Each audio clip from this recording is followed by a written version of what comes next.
আমার বাবা মার ইচ্ছা ছিল যে আমি যেন একটা পাবলিক বিশ্ববিদ্যালয়ে পড়তে পারি।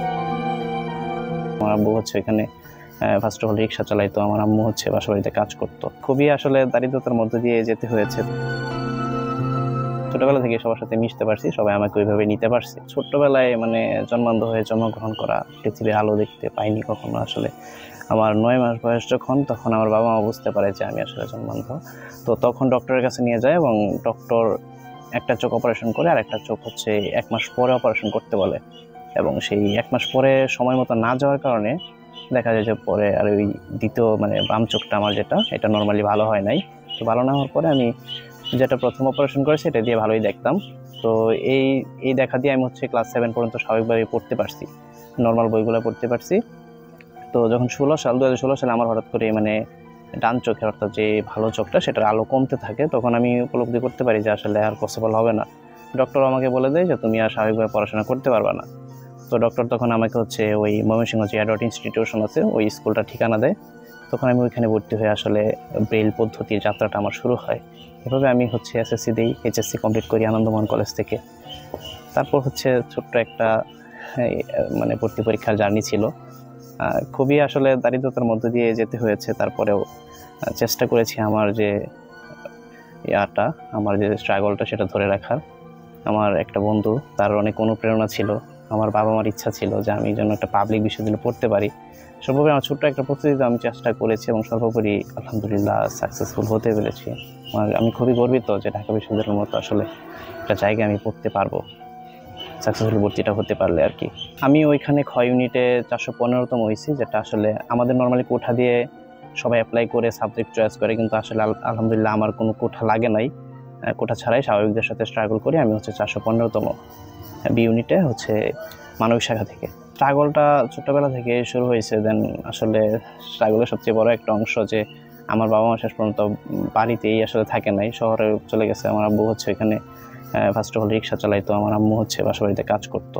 তো সর্বোপরি ওরা বাড়িতেই থাকে নাই, ওরা শহরে গিয়ে হচ্ছে চেষ্টা করছে যে আমাদেরকে পড়াশোনাটা যেন কন্টিনিউ করানো যায়। আর সর্বোপরি আমি আসলে তাদের এই প্রতিদান কিছুটা হলেও দিতে পারবো বলে আশা রাখি, ওদের কষ্টের যে প্রতিদানটা আর কি। আসলে যখন ব্রেল পদ্ধতিটাকে আমি ধরি তখন আমার কাছে প্রথম খুবই খারাপ লাগতো যে আসলে আমি তো প্রথমে দেখে দেখে পড়তে পারতাম। তবে আমাদের ক্লাসগুলোও নর্মাল ছাত্রছাত্রীদের সাথে হতো যখন ব্রেল পদ্ধতিতে পড়তাম। তখন এই পূর্বের স্মৃতিগুলো মনে হতো যে আমিও তো স্বাভাবিক ছিলাম, আসলে আমিও তো বইয়ের বিভিন্ন চিত্র ছবি দেখে দেখে আমি পড়তে পারছি। তো এখন আসলে পারি না, এগুলা খুবই কষ্টদায়ক ছিল। আর ফ্রেন্ড সার্কেলের কথা যদি বলি বা আমার পারিপার্শ্বিক অবস্থার কথা যদি বলি, ওইভাবে কটূক্তি করা বা ওই হেয় প্রতিপন্ন করা এইগুলো আমি আসলে উপলব্ধি কখনো করি নাই। আমার আসলে এখন অনেক চেঞ্জ, মোটামুটি আমি আসলে ছোটোবেলা থেকে সবার সাথে মিশতে পারছি, সবাই আমাকে ওইভাবে নিতে পারছে। আসলে প্রতিবন্ধকতার ছায়ায় আমি আটকা পড়ি নাই। আসলে ঢাকা বিশ্ববিদ্যালয়ে ইনশাল্লাহ একটা পাবলিক বিশ্ববিদ্যালয়ে ভর্তি হতে পারলে, ওইখানটায় পড়াশোনা করতে পারলে ইচ্ছা আছে যে আসলে লাইফে এমন কিছু করার যেটা আসলে অন্যের উপর ডিপেন্ডেন্ট না হয়ে হচ্ছে নিজে কিছুটা মানে চলার মতো কিছু একটা করা যায়। এই সমাজসেবার বিভিন্ন অধিদপ্তরে আমি আসলে চেষ্টা করব যে ওই সেক্টরগুলো আমাদের জন্য অ্যাভেলেবল। আমরা কম্পিউটার চালাতেও পারি, হচ্ছে ব্যাংকের চাকরিগুলো আমাদের জন্য অ্যাভেলেবল। তারপর হচ্ছে বিভিন্ন সেক্টরে আমাদের জন্য অ্যাভেলেবল জবের সুযোগ আছে। চেষ্টা করবো এগুলোতে আল্লাহ যদি চায় ঢুকে যাওয়ার আর কি, যদি সম্ভব হয় আর কি। খুব কষ্টের স্মৃতি বলতে যখন প্রথম ভর্তি হই অ্যাডওয়ার্ড ইনস্টিটিউশন, মানে আমাদের তখন ক্লায়েন্ট হোস্টেল ছিল এটা। তো ওইখানে আসলে আমার বাবা ওইখানে রেখে চলে আসে। তখনই আমার ফার্স্ট শহরে যাওয়া, আসলে তখন কখনো শহরে যাওয়া হয় নাই। তো হঠাৎ করে একটা অচেনা পরিবেশ, আর চোখেও মানে খুব একটা প্রবলেম। আমার সকল কাজকর্ম করা, চলাফেরা করা মানে একটু অনেক কষ্টদায়কই ছিল বলে ভুল হবে না, খুবই কষ্টদায়ক ছিল সেই স্মৃতিগুলা। তারপর আমি আস্তে আস্তে মানিয়ে নিতে পারছি যদিও, কিন্তু তারপরেও এগুলা খুবই কষ্ট দিত আমাকে সবসময়।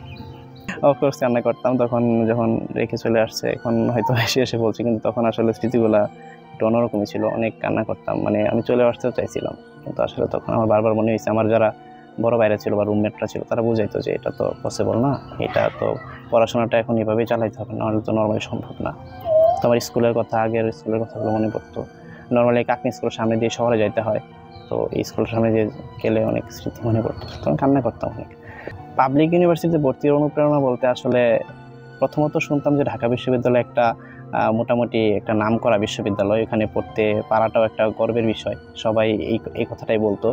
তারপরে অনেক বন্ধুবান্ধব ছিল যারা প্রায় যাইতো ঢাকা বিশ্ববিদ্যালয়ে ঘুরতে। তারপর অনেক বড় ভাইরা ছিল যাদের ফলে মাঝে মাঝে যাইতাম, ক্যাম্পাসে ঘোরা হইতো। তখন আসলে ইচ্ছে করতো যে ওই বিশ্ববিদ্যালয়ে আমি পড়তে পারতাম।